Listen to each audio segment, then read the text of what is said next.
Maintenant, on va voir les frais après votre départ. Pendant que, on va dire, une fois que vous êtes au Canada. Donc, une fois que vous êtes au Canada, et vous allez, là, je vais vous donner un peu les frais par année, ok? Donc, pour le logement, vous allez à peu près dépenser 6 600 $ canadiens pour le logement. Et ça vous fait à peu près 550 $ par mois pour le loyer. Donc, si vous vivez, par exemple, en colocation, ça va être mieux, ok?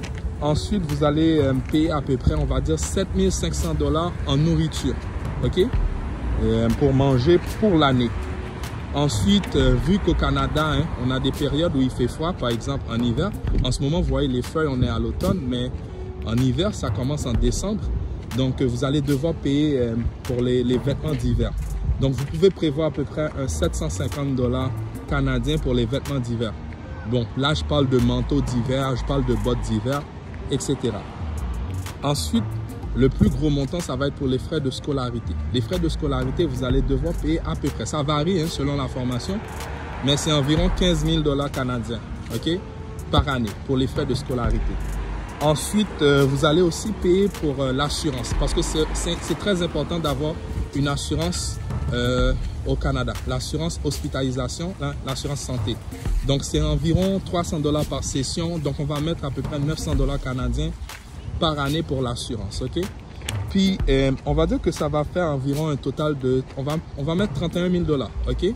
Dans les 31 000 $ pour tous les frais. Donc, que ça soit pour la demande de permis d'études avant de venir, puis après une fois que vous êtes au Canada. Donc, peut-être que quelqu'un va sûrement me demander, est-ce qu'un étudiant étranger peut payer lui-même ces frais-là? Je vous dis que oui, c'est possible. C'est possible, si vous venez en groupe, vous pouvez dépenser moins d'argent, mais c'est possible. Moi, je l'ai fait, donc j'ai payé moi-même mes études, mon loyer, etc.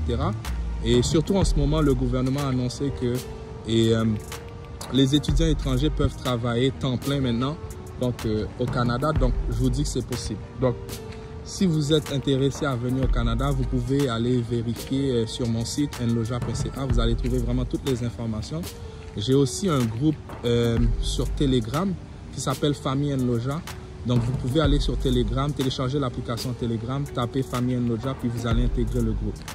Et vous allez trouver d'autres vidéos sur mon compte qui parlent sur comment venir étudier, visiter, travailler et même vivre en permanence au Canada. Donc, je vous dis à la prochaine. Bye bye.